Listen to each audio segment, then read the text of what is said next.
Hello, my dear students. Good morning to everyone. I hope you are all fine.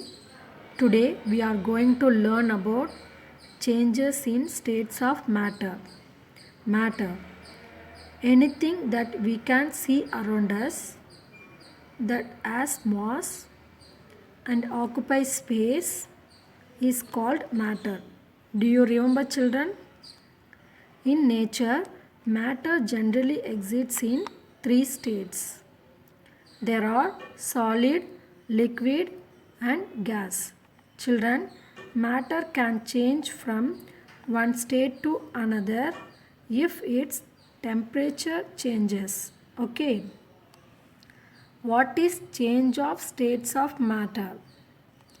When any matter converts itself from one state of matter to the other, it is called change of state of matter. Is it clear, children? Okay. Process of change of state. What process of change of state? When we heat solid, it changes to liquid. Then when we heat liquid, it turns to gas. When we cool down the gas, it converts to liquid. And liquid is cooled down, it converts to solid. Is it clear, children? Okay. Now let's see an example. A very common example is ice. Ice is a solid state which on heating melts into liquid, that is water.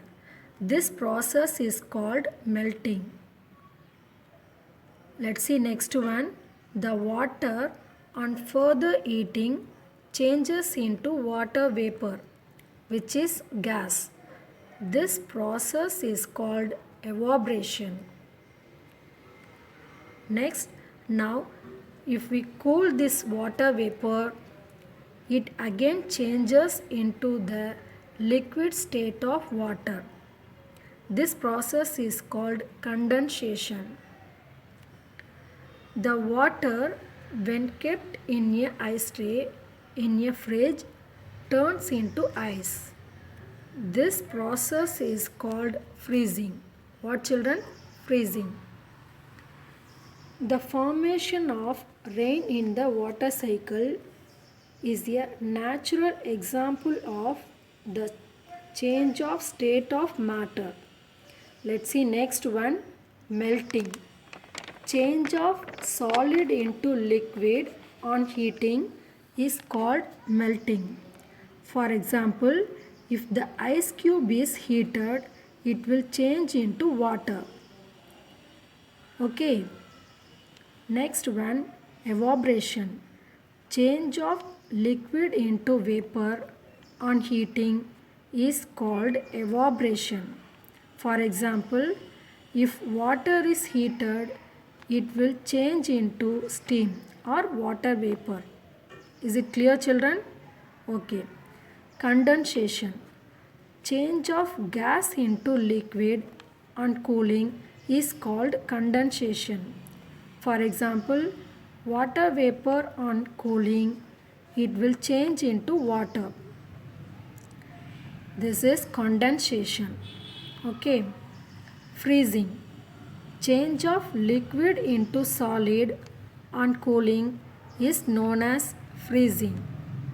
For example, water poured in ice tray and placed in the freezer and gets cooled and becomes ice. Okay. Let's see some examples. We will see the most common real life example. Okay, see the first one.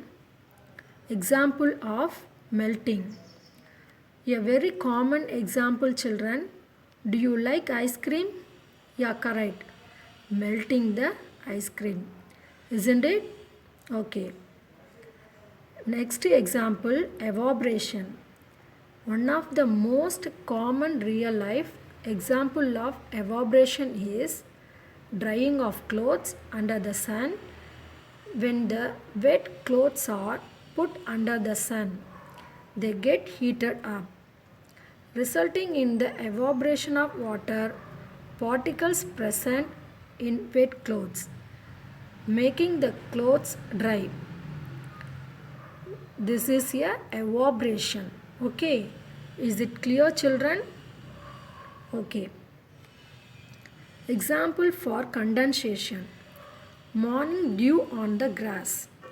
Children, have you ever wondered why there are visible water droplets on grass early in the morning, even if it didn't rain during the night? The answer is condensation. Children, during the overnight hours, the air near the ground cools to or below the dew point. As a result, water vapor in the atmosphere becomes condenses to form dew on the grass. Is it clear, children? Okay. Next one, freezing. Freeze the water. Have you seen the snow? Yeah. Snow is formed when temperatures are low and there is moisture in the atmosphere in the form of tiny ice crystals. Okay. Is it clear, children? What have you learned? Change of state. I hope you are understood the topic, children. Okay. Thank you. Have a nice day.